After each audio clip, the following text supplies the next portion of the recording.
왜 구원받은 하나님의 자녀들에게 고난이 있을까요? 왜 삶에 때로 큰 시험, 시련들이 있을까요? 제가 종종 말씀을 드렸는데, 대부분의 사람들이 종교를 선택하는 가장 큰 이유 중에 하나는 고난을 피하고 싶은 거예요. 종교를 이용해서 가능하면 고난을 받기를 원하지 않는 거예요. 그런 면에서는 그리스도인들도 큰 차이가 없다고 생각합니다. 그리스도인들도 그 소극적 입장에서의 큰 바람은 할 수만 있다면 고난받고 싶지 않은 거예요. 그렇지 않겠어요? 어떤 사람이 삶의 시련, 시험, 고난, 역경, 외부로부터 오는 핍박, 또 그것으로 인해서 가난해지는 것, 혹은 예기치 못한 질병에 사로잡히는 이런 일들을 좋아할 사람이 누가 있겠습니까? 만일에 나는 그런 것이 나의 취미여 좋아합니다, 그런 사람이 있다면 기본적으로 조금 문제가 있지 않겠어요? 대부분의 사람들은 고난 받기를 원하지 않습니다. 그리스도인도 비성경적이 아니라면, 그 비성경적이 아니라는 큰 범주 안에서 할 수만 있다면 삶의 고난을 피해가는 것이 좋습니다. 그러나 성경은 우리의 기대와 달리 그리스도인들에게는 필연적인 삶의 시험이 있다고 말씀합니다. 심지어 한 가지만의 시험이 있다고 말씀하지 않고 야고보서 1장 2절 상반절에는 여러 가지 시험을 만나거든 이렇게 되어 있습니다. 그러므로 우리 인생의 긴 여정을 살아가는 동안에 여러 가지 시험을 만날 수 있다라고 성경은 아주 못을 박아서 우리에게 말씀합니다. 자, 그러면 왜 그리스도인들이 삶의 고난을 피해갈 수 없을까요? 왜 그리스도인들은 이 세상에서 필연적으로 고난을 겪어야 되냐 하는 것입니다. 분명히 우리가 지난주 다룬 베드로전서 1장 5절 말씀에 우리가 이런 말씀을 읽었습니다. 말세에 나타낼 구원을 얻기 위하여 하나님의 능력으로 보호하심을 받는다라는 말씀을 읽었습니다. 정말로 우리가 하나님으로부터 보호를 받고 있다면 왜 우리가 고난을 겪어야 됩니까? 뭔가 지금 5절 말씀과 오늘 본문 말씀은 뭔가 배치가 되는 것처럼 보여져요. 그러지 않아요? 5절에는 분명히 하나님이 그의 능력으로 우리를 보호해 준다 그러는데, 오늘 본문에 보게 되면 그리스도인들이 고난을 피할 수 없다라고 말씀하고 있기 때문에 그렇습니다. 왜 그리스도인들에게는 피할 수 없는 고난을 겪게 되냐는 것입니다. 오늘 본문에서 그 이유와 목적을 분명하게 알려줍니다. 오늘 본문은 그러므로로 시작됩니다. 우리 한글 성경은 그러므로 이렇게 시작됩니다.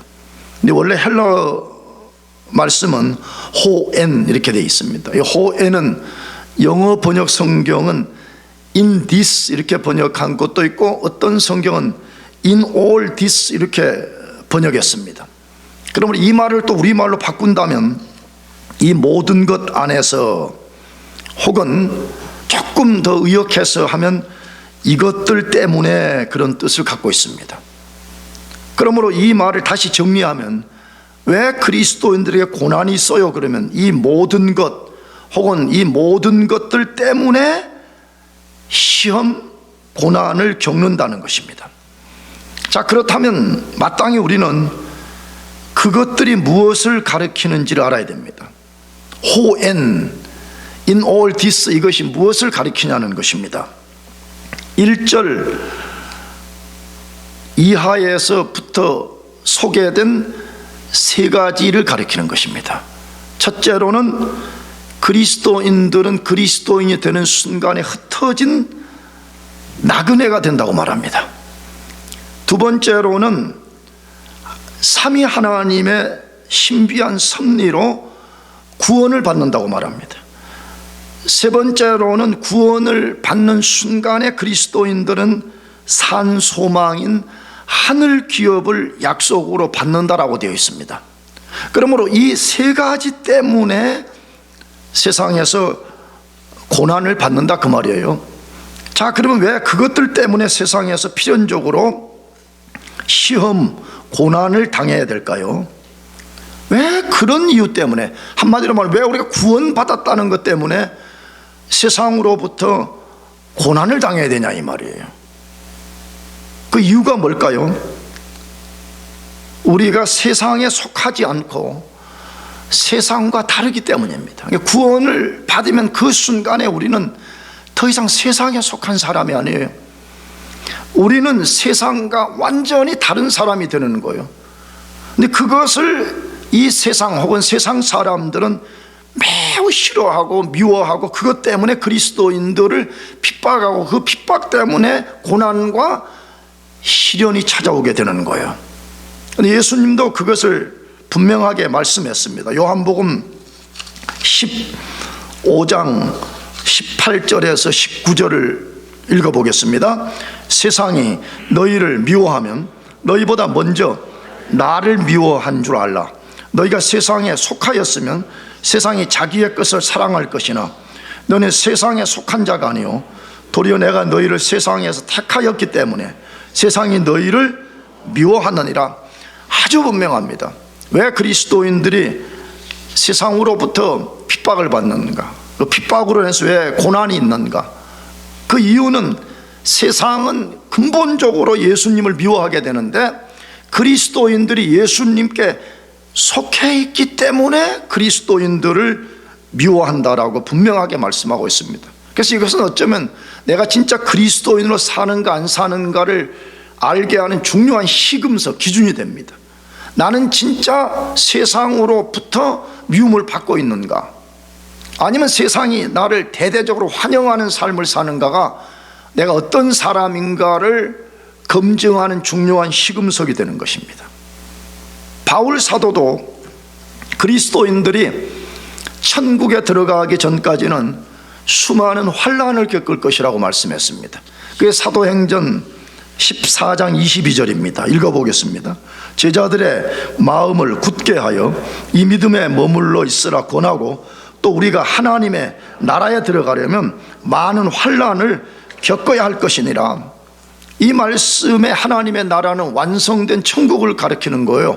이 지금 통치로 임한 하나님의 나라뿐만 아니라 완성될 하나님 나라 속에 우리가 최종적으로 들어가려면 수많은 환난을 겪어야 된다라고 말씀하고 있습니다. 성경의 가르침은 뭐죠? 그리스도인들은 이 세상에서 필연적으로 고난을 겪는다고 말씀합니다. 어쩌면 이거는 지극히 그냥 정상적인 거예요. 그리스도인들이. 반대로 그리스도인들이 세상 속에서 아무런 고난이 없이 산다? 그건 뭔가 문제가 지금 있는 거예요. 내가 보기에는요. 정상적 그리스도인들은 이 세상에서 반드시 고난을 겪게 되었다고 말씀해요. 그런데 베드로 사도는 그리스도인들이 그런 시험들로 인하여 잠깐 근심하게 되지만 그 근심 속에서 오히려 크게 기뻐할 수 있다라고 말씀해. 그것이 오늘 본문 1장 6절인데 읽어보겠습니다. 그러므로 너희가 이제 여러 가지 시험으로 말미암아 잠깐 근심하게 되지 않을 수 없으나 오히려 크게 기뻐하는도다 라고 말씀하고 있습니다. 아니, 고난 때문에 굉장히 힘들어, 삶의 시험 때문에 너무 근심에 사로잡혀 사는 것이 보편적 사람들의 반응이잖아요. 근데 베드로 사도는 그리스도인들은 오히려 그 속에서 크게 기뻐할 수 있다라고 말씀하고 있습니다. 자, 그러면 그리스도인들이 시험 중에도 크게 기뻐할 수 있는 이유는 무엇입니까? 어떻게 시험으로 인한 근심을 기쁨으로 바꿀 수 있냐는 거예요. 어떻게 극렬한 이 삶의 고난들을 이겨낼 수 있냐는 것입니다. 어떻게 어떻게 우리가 그러한 것을 바꿀 수가 있죠?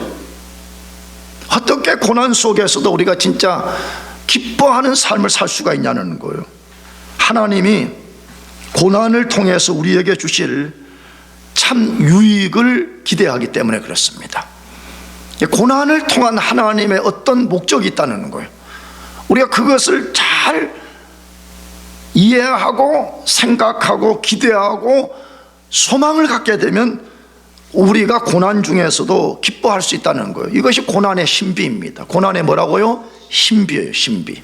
그래서 우리 2000년 역사에 위대한 믿음의 사람들은 다 고난을 신비라고 부르는 거예요. 다 우리가 완벽하게 이해할 수 없는 하나님의 신비가 그 속에 담겨 있다는 것이에요. 그러면 구체적으로 고난의 신비와 유익은 무엇이냐는 거예요. 첫 번째로 참 믿음의 진위를 드러내고 우리 믿음을 순전하게 만들어줍니다. 고난이 우리에게 어떤 유익을 가져다 줘요? 그러면 그 사람의 믿음이 진짜인지 가짜인지를 먼저 드러내줘요. 그래서 그 사람의 믿음이 진짜로 판명된 부분에 더 순전함을 만들어내게 해주는 역할을 한다, 이 말이에요. 고난은 진짜 신비인 것 같아요. 이 하나님의 자녀들이 만나는 삶의 모든 시험, 고난은 우리 이성으로 다 이해할 수 없는 신비입니다. 그래서 우리도 사실은 고난을 당할 때 하나님의 뜻이 무엇인가 우리도 다 몰라, 우리 자신을 향해. 그래서 우리가 조심해야 되는 게 다른 사람들이 고난을 당할 때 우리가 함부로 판단하면 안 돼요. 아멘? 왜? 그 신비인데 우리가 어떻게 다 알 수 있어요? 근데 우리는 자꾸 그렇게 하려는 아주 못된 제약된 습성이 있어요. 나도 누가 고난을 당하면 저 친구는 저래서 고난을 당할 거야 라는 식으로 말해요. 여러분, 우리는 그 신비를 다 이해할 수가 없습니다. 다 이해하면 그건 신비가 아닌 거죠. 고난은 우리를 향한 하나님의 신비예요. 그 중에 하나가, 하나님은 자기의 자녀들이 구원을 잃어버리지 않도록 능력으로 꽉 보호해 주십니다. 믿으시기 바랍니다. 그러니까 내가 계속 지금 강조해. 진짜 구원받은 사람 구원 잃어버려요, 안 잃어버려요? 구원 안 잃어버린다고. 구원을 중간에 진짜 만약에 잃었다고 하는 사람은 처음부터 구원받은 사람이 아닌 거예요. 하나님이 그 아들의 생명을 내어주고 구원한 사람의 영혼이 구원을 잃어버리지 않도록 능력으로 완전히 우리를 보호해줘. 근데 놀라운 것은 그럼에도 불구하고 고난을 허용하시는 것입니다. 이게 신비예요. 하나님은 자기 자녀들이 고난을 받지 않도록 원천적으로 고난을 막아주지 않으세요. 고난을 허용하세요. 자, 그러면 마땅히 우리가 질문 던져봐야 돼. 왜 하나님은 자기 자녀들이 고난받지 않도록 원천적으로 막아주지 않고 허용해 주시냐 하는 거예요. 왜 그 고난을 당하게 하냐 이 말이에요. 뭐 때문이죠? 고난을 통해서만 자기 자녀들 속에 이룰 수 있는 일이 있기 때문에 그런 것입니다. 뭘 통해서만요? 고난. 여러분, 고난을 통하지 않고는 절대 우리 속에 만들어낼 수 없는 어떤 것이 있기 때문에 하나님이 우리를 구원을 잃어버리지 않도록 보호하면서도 그 목적을 이루기 위해서 하나님이 고난을 허용하신다, 그 말입니다. 그래서 그것을 오늘 본문 7절 상반절에 뭐라고 표현했냐 그러면 믿음의 시련이라 그렇게 말했어요. 믿음의 무엇이라고요? 시련. 앞절에서는 시험이라고 말한 다음에 그 굉장한 불같은 어려움을 당해. 근데 7절에 딱 와서는 그 그리스도인들이 당하는 불같은 어려움이 뭐냐고 말할 때 그건 그냥 단순한 고난이 아니라 믿음의 시련이라 그렇게 말해요. 믿음의 무엇이라고요? 믿음을 시련, 연단, 단련시킨다 그 말인데, 하나님 반드시 자기 자녀들의 믿음을 시련하기 위해서 고난을 사용하신다 그 말이에요. 허용하신다 그 말이에요. 그러면 우리는 마땅히 시련이라는 이 말이 무엇을 말하는지를 정확하게 알아야 돼요. 시련이라는 이 말. 시련의 본래 뜻은 이런 내용을 가지고 있어. 실제적으로 헬라어 단어가 이 산에서 광석을 캐가지고 오면 그 광석에는 불순물과 이 좋은 물질이 섞여 있는 거잖아요. 이 좋은 물질을 채취하기 위해서는 광석을 용광로에 집어넣고 불을 가해서 뜨겁게 단련을 시키고 그 단련되는 과정에서 불순물이 제거됩니다. 그 불순물이 완전히 제거되고 나서 흔히 말하면 순도 100의 물질이 남은 것, 다시 말하면 광물의 가치가 입증되는 것, 이것을 시련이라 그렇게 쓰는 거예요. 우리말은 조금 그 의미가 분명하게 드러나지 않지만 원래 단어는 그 말을 갖고 있다 이 말이에요. 아주 그냥 찌꺼기 불순물이 같이 이렇게 섞여 있는 이것을, 찌꺼기를 완전히 제거하고 순수한 것만 남게 만들기 위해서 용광로에 집어넣고 막 뜨거운 불을 가하고, 그런 다음에 불순물이 완전히 제거되고 난 가치가 입증된 상태, 그걸 뭐라고 부른다고요? 시련이라 그렇게 말한다 이 말이에요. 그러므로 시련이라는 말 속에는 두 의미를 내포하고 있음을 알 수 있습니다. 하나는 연단, 같은 말, 혹은 단련, 그 말이에요. 연단, 단련. 또 하나는 가치의 검증이라는 말을 갖고 있습니다. 그러니까 내가 믿음의 시련을 받는다, 그 말 속에는 뭐가 있다고요? 내 믿음이 단련을 받고, 그 단련을 받은 후에 하나님이 인정하는 검증된 믿음을 만들어낸다, 그 말이 들어있다 이 말이에요. 그러므로 우리는 시련이라는 원래 말에 근거해서, 첫째로 하나님은 자기 자녀들이 가진 믿음이 진짜인지 가짜인지를 삶의 시련을 통해 검증하신다는 것을 알 수가 있어요. 굉장히 중요한 이야기예요. 여러분, 우리가 가진 이 믿음이, 우리가 우리 자신을 볼 때는 내 믿음은 정상적이야, 온전해, 완전해, 우리가 이렇게 생각하기 쉬워요. 물론 그 생각대로 믿음이 온전하다 하면 진짜 좋은 거죠. 그러나 성경은 우리가 가진 믿음에는 수많은 이 불순물과 같은 것이 섞여 있다고 말해요. 그래서 야고보서와 다른 성경에 보게 되면 거짓된 믿음의 수많은 종류들을 말해. 여러분이 가장 잘 아는 거짓된 믿음의 내용은 뭐죠? 죽은 믿음. 뭐한 믿음? 죽은 믿음. 야고보서 2장에 말하잖아요. 실상은 죽은 믿음이라는 거예요. 또 야고보서 2장에 무슨 믿음이 있어요? 귀신들이 가진 믿음. 누가 가진 믿음? 귀신들이 가진. 죽은 믿음은 아무런 역사를 못 일으키는 믿음을 말하는 거고, 귀신들이 가진 믿음은 뭐냐면 감정주의예요. 무슨 주의? 감정주의. 떨고 두려워하는 것. 그것 외에는 아무런 역사를 만들어내지 못하는 거예요. 야고보서를 넘어서서는 뭐 있어요? 외식적 믿음. 손 사람에게 보이기 위한 믿음.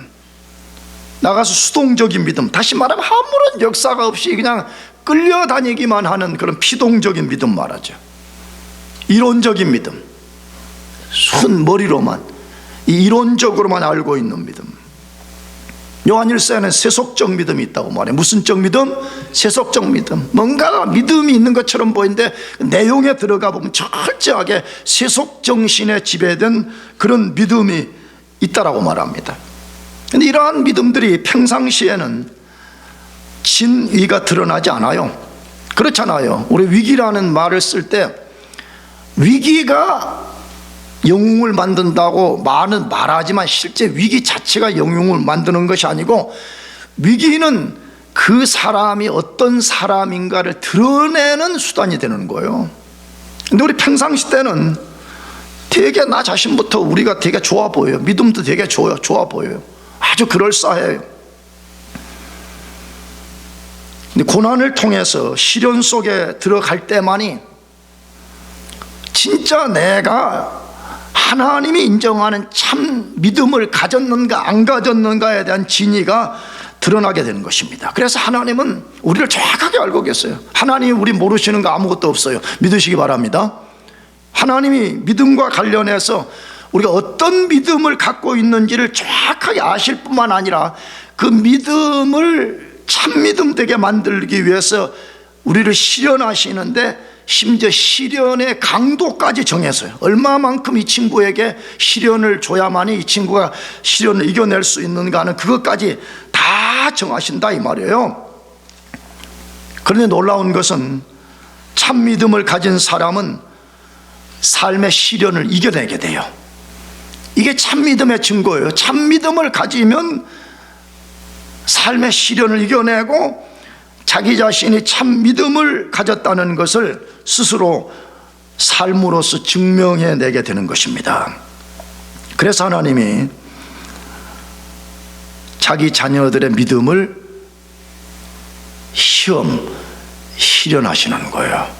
그런 개념에서 보면 좀 가혹한 말이지만 반드시 시련이 필요해요. 반드시 뭐가 필요하다고요? 시련이 반드시 필요해요. 정말이에요. 여러분도 그러겠지만 나는 오늘까지 근 예수 40년 믿으면서 절대 진리라는 걸 깨달아요. 나 오늘 아침에도 집사람하고 교회 오면서 그 이야기 했어요. 우리가 예전에 20대 때 예수 처음 믿고 그럴 때는 다 내가 온전한 것 같고 내 믿음은 정상인 것 같고 나는 하나님 앞에 온전하게 바르게 사는 것처럼 생각했지만 지금 60이 넘어서 돌아보면 얼마나 그때가 어설펐고 얼마나 어그러진 것이 많고 얼마나 뒤틀려진 모습이 많았냐는 거예요. 근데 그거 어떻게 그나마 조금씩이라도 고쳐졌냐? 삶의 수많은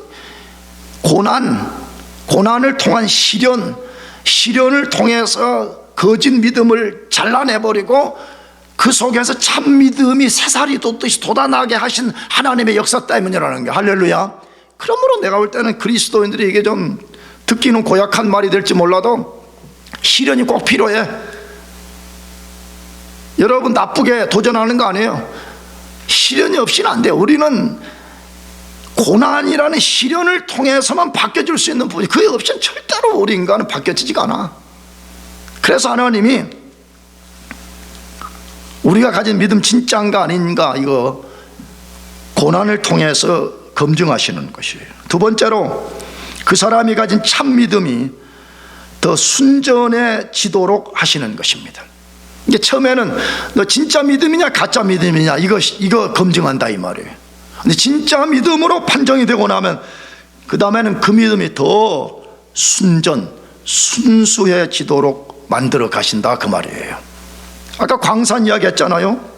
사람들이 광석을 불에 가해서 찌꺼기를 제거하고 순전하게 만들듯 하나님도 시련의 불을 통해서 우리 믿음의 불순물을 제거하십니다. 다시 삶의 시련 없이는 참 믿음, 더 순전해지는 믿음을 만들 수가 없습니다. 절대로.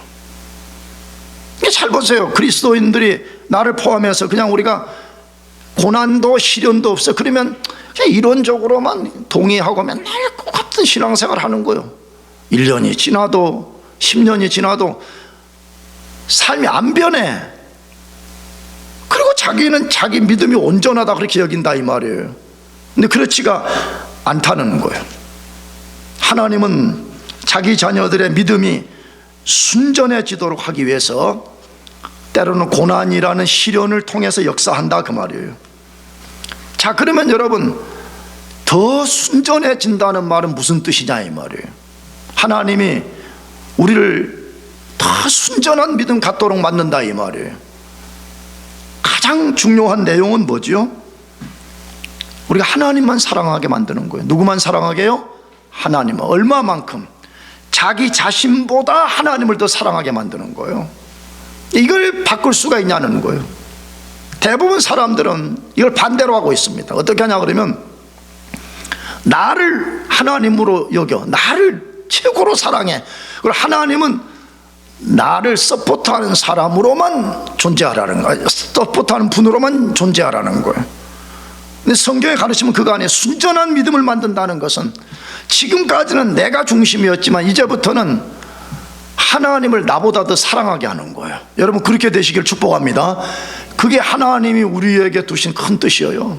그걸 우리가 배워내야 돼. 진짜 신앙생활 나 많이 성장했어요? 나 신앙이 온전해요? 나 신앙이 점점 균형 잡혀요. 그 말은 뭐냐 그러면 이걸 바꾸는 거예요.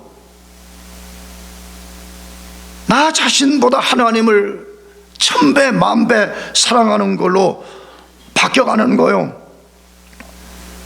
여러분, 우리 믿음이 더 순전해진다는 또 다른 이야기는 뭐예요?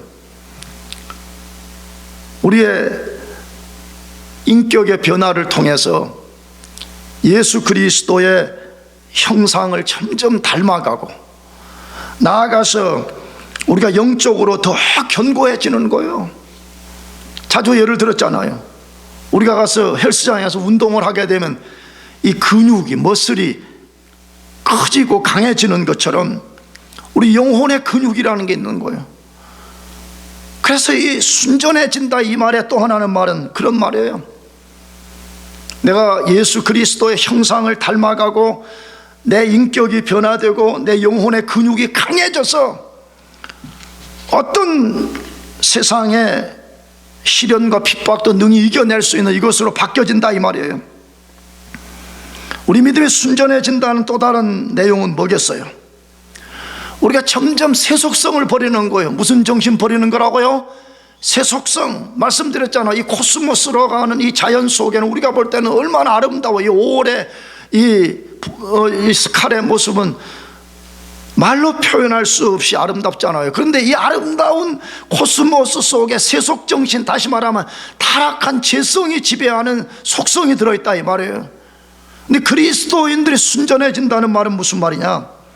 이 세속성을 점점 배격해내고 오직 하나님으로만 사는 거예요. 하나님만 의지하고 죽든지 살든지 하나님 말씀에 순종해서 사는 것을 믿음의 순전함으로 변화된다 그 말이에요.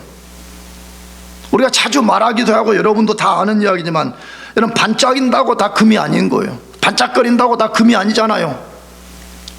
뭐 말하고 싶어요? 불을 통과한 것만이 금이듯이 믿음의 시련을 통해서 가치가 검증된 것만이 하나님이 인정하는 참 믿음이다 그 말이에요.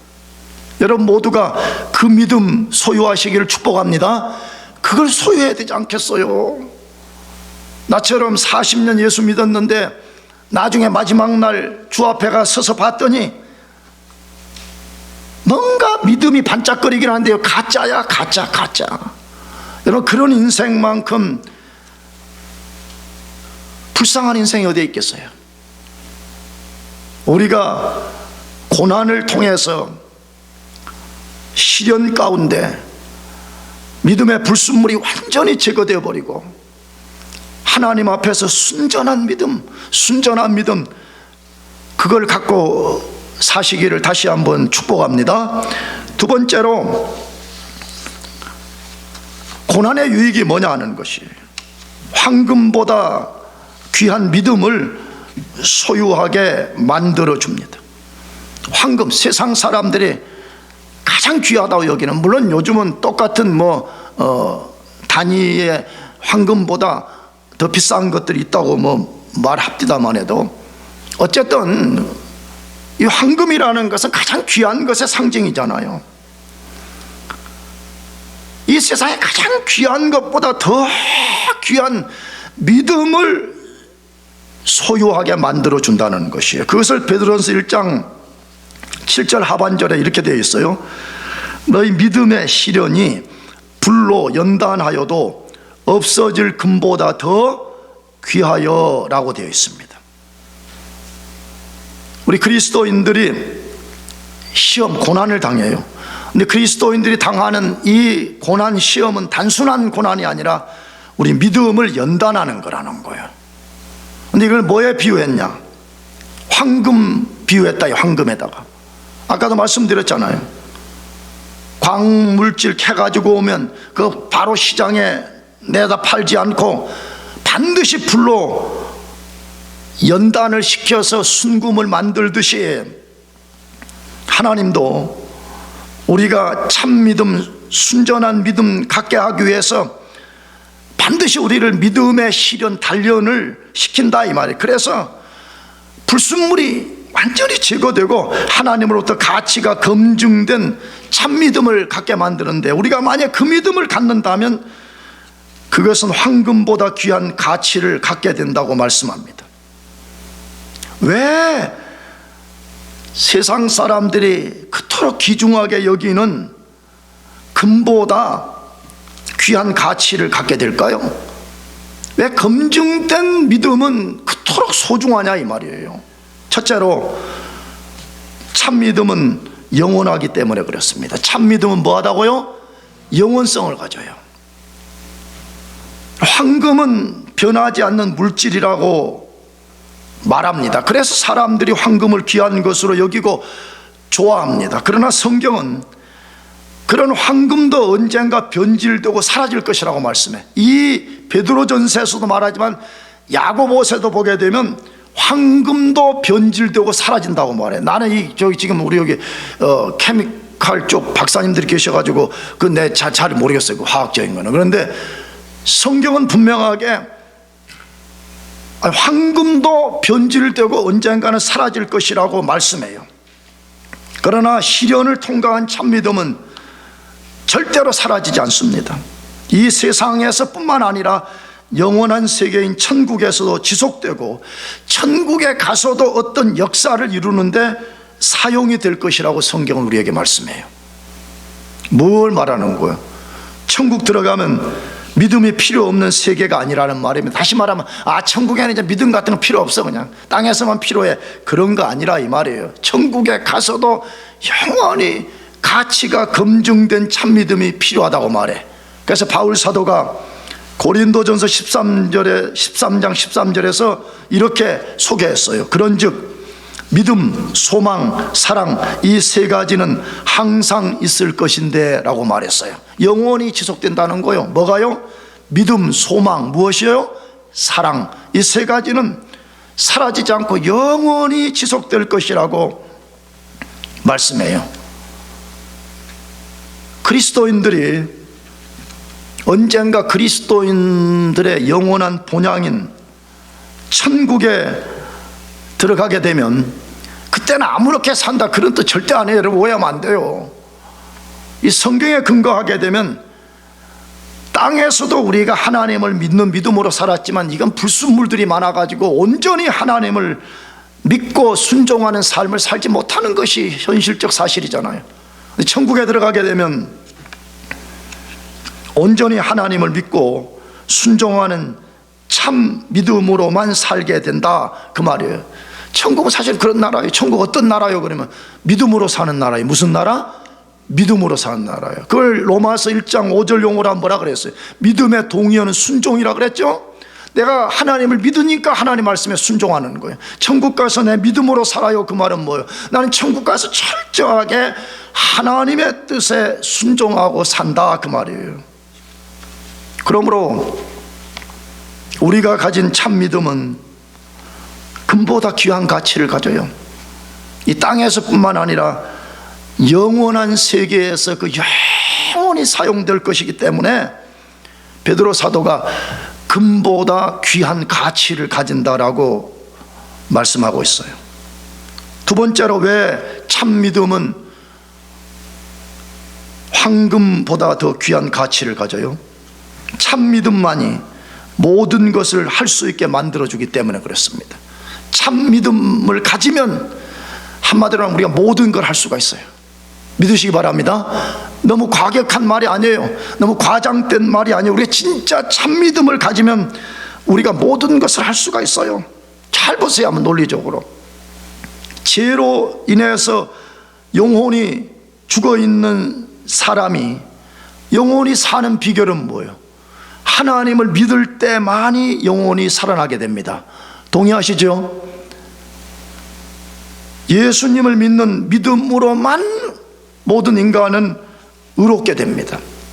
믿음으로 의롭게 되는 방식 외에는 없어요.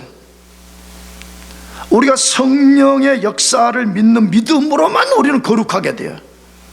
구원받는 것, 의롭게 되는 것, 우리가 거룩하게 되는 이 모든 것이 믿음으로만 된다 그렇게 말씀해요. 믿음이 어디 그런 것에만 쓰여지겠습니까? 믿음으로 영적 세계가 분명히 존재한다는 사실과 이 세상의 부패성과 유한성을 분명히 깨닫게 돼. 그걸 깨달으면 반대 급부로 뭐가 생겨요? 하나님께만 소망을 두게 되어 있어요. 이것을 깨닫는 것은 오직 믿음으로만 가능한 것입니다. 그래서 바울 사도가 그 믿음을 가지게 되면 그리스도 예수 안에서 모든 것을 할 수 있다고 그렇게 말했어요.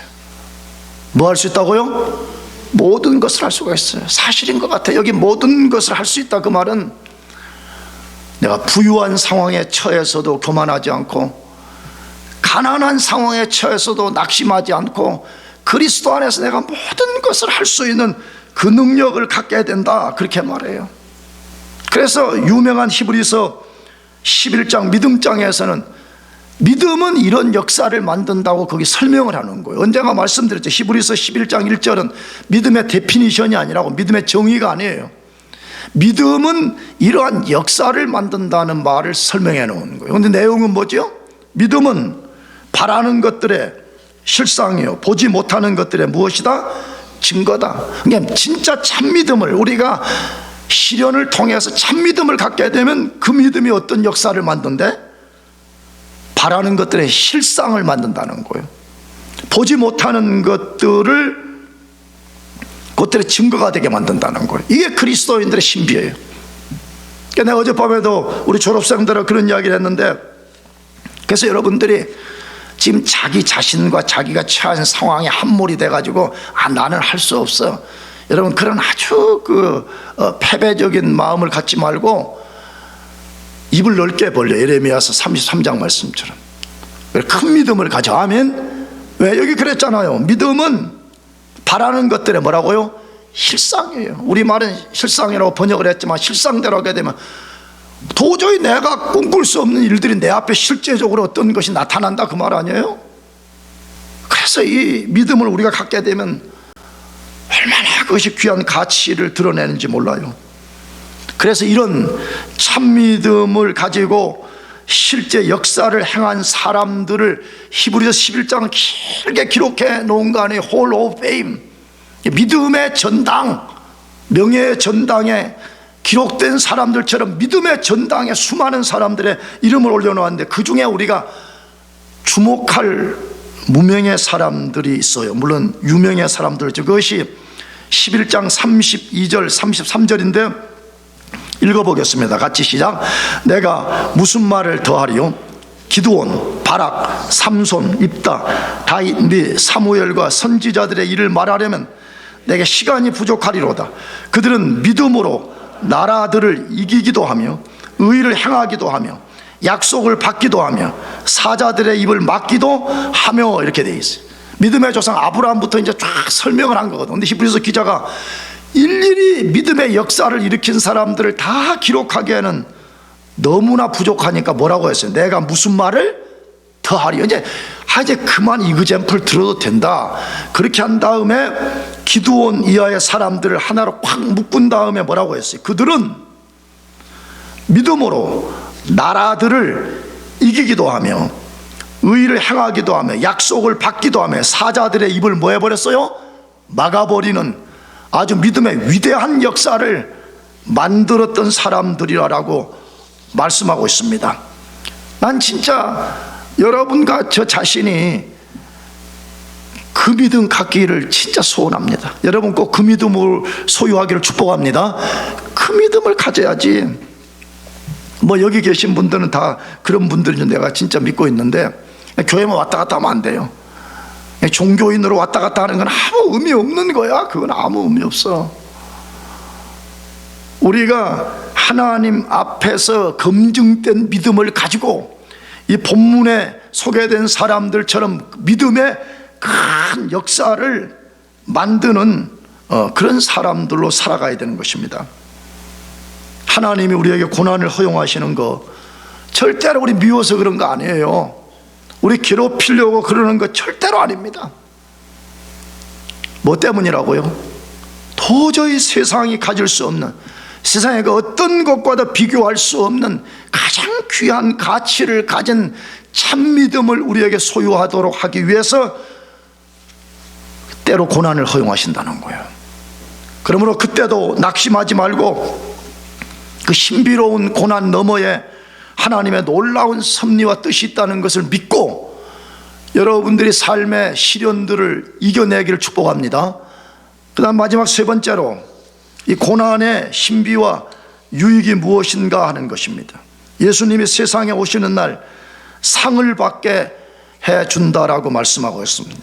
예수님이 이 세상에 재림하시는 날 뭐 받게 만들어줘요? 우리가 상 받을 수 있도록 구비시켜 주는 일을 한다, 그렇게 말씀해요. 베드로전서 1장 7절 하반절에 말씀합니다. 예수 그리스도의 나타나실 때 칭찬과 영광과 존귀를 얻게 하려 함이라 라고 되어 있습니다.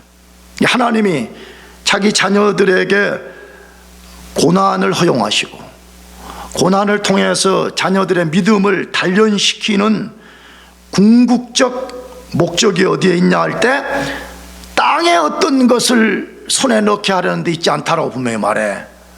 다시 자꾸 우리가 유물론적 관점에서 자꾸 이 땅에서만 자꾸 이걸 생각하게 되는데, 성경은 우리의 시야를 땅에서부터 자꾸 하늘로 자꾸 고정시킨단 말이에요.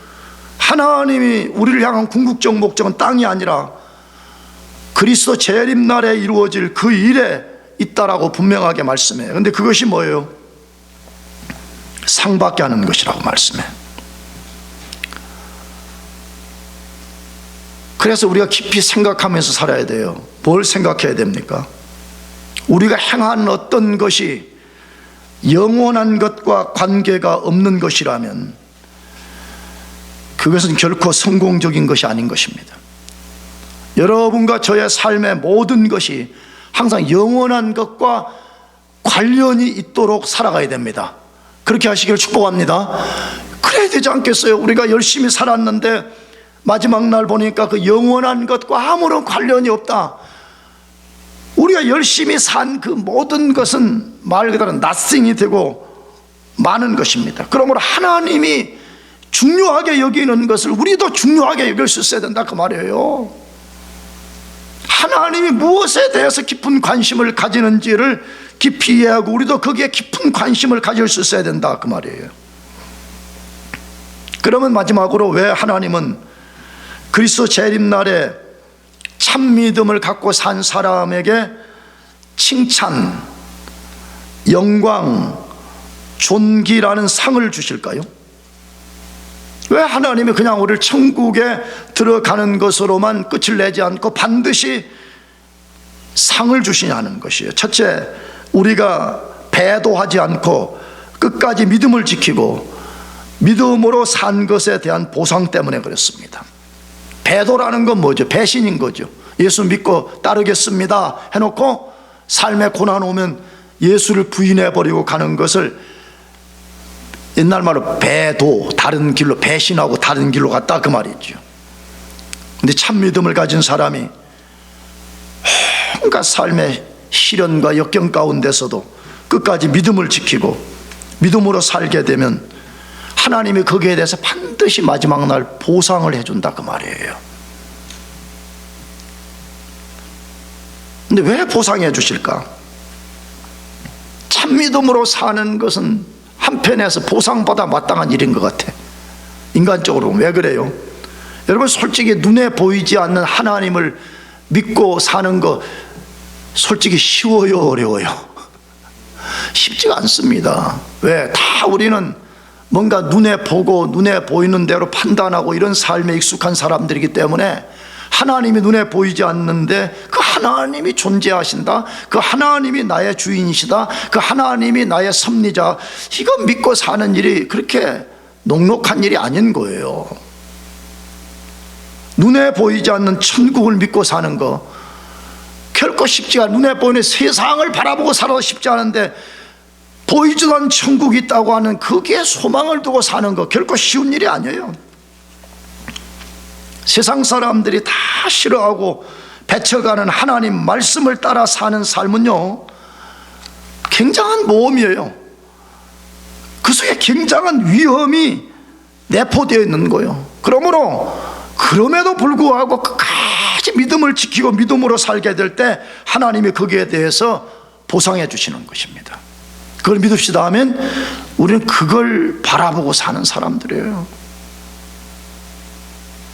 둘째로는 우리가 오직 믿음으로 산 삶의 모든 선택과 방식이 옳았다는 것을 증거해 주시려는 것 때문에 그런 것입니다. 마태복음 25장에도 그게 나와 최후 심판날에 보게 되면 양과 염소를 심판하는 그 내용에 보게 되면 하나님이 최후 선언을 하시는데 선언의 내용이 뭐냐 그러면 오른편에 있는 양들에게 너희들이 예수를 믿기로 선택하고 예수를 믿고 그 믿음으로 지금까지 산 것이 옳은 선택이요 옳은 방식이었다는 것을 온 세상 사람들이 다 알도록 선포해 주신다 그 말이에요. 그러므로 현재는 우리가 이 세상에서 고난을 피해갈 수가 없어. 왜냐 그러면 세상 사람들은 도저히 우리를 이해하지 못해요. 2주 전에 말씀드렸잖아요. 베드로전서를 읽어보게 되면 우리가 세상 사람들처럼 부도덕하게 살지 않는 것을 세상 사람들은 이상하게 여긴다 이렇게 돼 있어요. 그 보면 우리를 왜 저 인간들은 저렇게 살지 이렇게 한다 이 말이에요. 그래서 그 이상하게 여기는 사람들이 우리를 핍박하고 우리를 미워하고 우리를 배척하고 그래서 그리스도인들이 고난을 받는 거예요. 그 고난 받을 때는 순간순간 낙심이 찾아올 수 있는 거죠. 그러나 하나님의 말씀에 뭐냐고 너희들의 선택은 옳고 너희들의 삶의 방식은 절대 옳다는 것을 내가 마지막 심판날에 완전하게 그걸 드러내 주겠다는 거예요. 사랑하는 교우 여러분들, 그리스도인으로 살겠다고 나서는 것은 나는 고난을 각오하겠습니다 하는 말과 또 동의해요. 그리스도에게는 반드시 세상으로부터 오는 삶의 고난이 있는 것이에요. 그것을 이겨낼 수 있는 유일한 비결은 이 믿음의 시련을 통해서 하나님이 뭔가 우리들에게 우리가 다 알 수 없는 신비한 놀라운 일들을 만들어 주실 것이라는 기대를 갖는 것이에요. 그러면 우리는 삶의 고난과 시련과 역경을 능히 이겨낼 수가 있어요. 그래서 여러분과 제가 앞으로 이 땅에 얼마 동안 살지 우리는 정확하게 모르지만 믿음의 그 더러운 불순물들을 계속해서 제거해내고 하나님이 기뻐하시는 그런 순전한 믿음을 갖고 사시기를 축복합니다. 기도하겠습니다.